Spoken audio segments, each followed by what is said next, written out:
In April 2025, a critical turning point was reached. The long-simmering, covert conflict between Iran and Israel, a conflict fought in the shadows for years, exploded into open warfare, a dangerous escalation that threatened to destabilize the entire region. Years of relentless cyber attacks, strategic assassinations, and covert operations, each carefully planned and executed, gave way to a series of bold Israeli airstrikes deep inside Iranian territory, a move that signaled a dramatic shift in strategy. These strikes were specifically targeting drone plants, vital components of Iran's military capabilities, and key IRGC command centers, the nerve centers of their operations. Israel claimed that this action was a necessary measure, preempting an imminent Iranian attack that posed a direct threat to their national security. Tehran, however, vehemently condemned the strikes, calling it an act of unprovoked aggression and a blatant violation of international law. The world watched with growing concern as Iran-backed militias, proxies in the region, swiftly retaliated, launching a barrage of rockets at U.S. military bases in Iraq and Syria, further escalating the already volatile situation.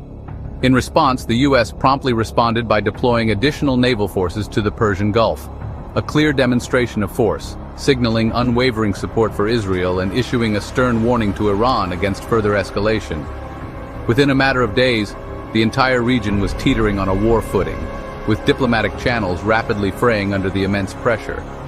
The initial strikes had irrevocably shattered the uneasy balance that had, for so long, kept a direct and devastating war at bay. Now, the Middle East was confronted with a dangerous new reality, one fraught with peril and carrying significant global stakes.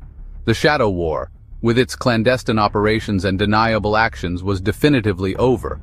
Open conflict, with all its unpredictable consequences, had officially begun. Following the initial strikes, Iran retaliated on May 5th. They launched a barrage of missiles and deployed drones targeting strategic Israeli military sites. The attack was a calculated response, signaling a clear message. Israel's sophisticated defense systems, including the Iron Dome, intercepted the majority of incoming projectiles, but some managed to penetrate, hitting their intended targets, marking a significant and dangerous new phase of direct confrontation between the two nations. The international community braced for a potential escalation, as both sides issued stern warnings and threatened further, more devastating attacks.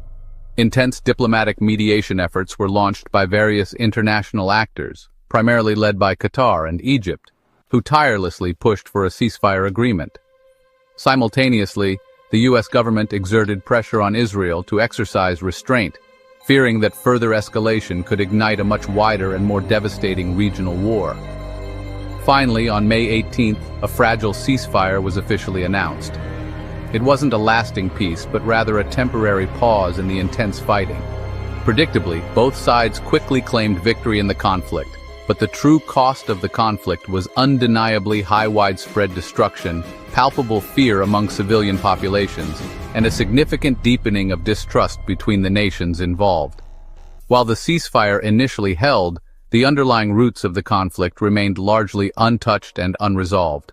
The previous era of shadow warfare and covert operations had seemingly come to an end, and direct military confrontation had unfortunately become the new, dangerous norm. The escalating conflict had a significant impact, derailing the already fragile nuclear diplomacy efforts.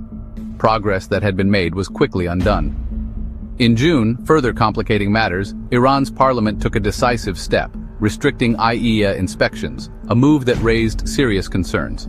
This included suspending SNAP access, limiting the agency's ability to conduct timely and unannounced inspections. The Iranian government also began tying cooperation to sanctions relief, making any progress contingent on economic concessions from the West. Tehran argued that Israeli strikes, which had targeted Iranian nuclear facilities, proved international oversight was a security risk, claiming that sensitive information could be compromised. Nuclear talks with the US and Europe stalled completely, with both sides entrenched in their positions. Iran insisted that only sanctions relief was negotiable, refusing to discuss other aspects of its nuclear program. The West, on the other hand, demanded broader terms, seeking a more comprehensive agreement. This included limits on missiles and regional activity, issues that went beyond the scope of the original nuclear deal. Unsurprisingly, Tehran refused to even consider these demands. The IAEA issued a stark warning, stating that it could no longer verify whether Iran's nuclear program was exclusively peaceful.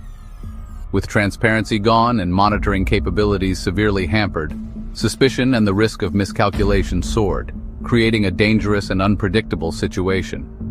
The door to a diplomatic solution was closing fast, leaving few options on the table. The world split along old lines. The US and Europe condemned Iran's retaliation and nuclear restrictions, vowing to protect Israel and keep all options open. BRICS nations urged diplomacy, criticizing both Israeli strikes and Western sanctions. The IAEA, sidelined by Iran's new law, began withdrawing inspectors, leaving the world in the dark. Distrust peaked, nuclear talks froze. The ceasefire held, but tensions simmered. Iran felt emboldened, the West more determined to contain it. The world watched, fearing this was only the beginning of a far greater conflict.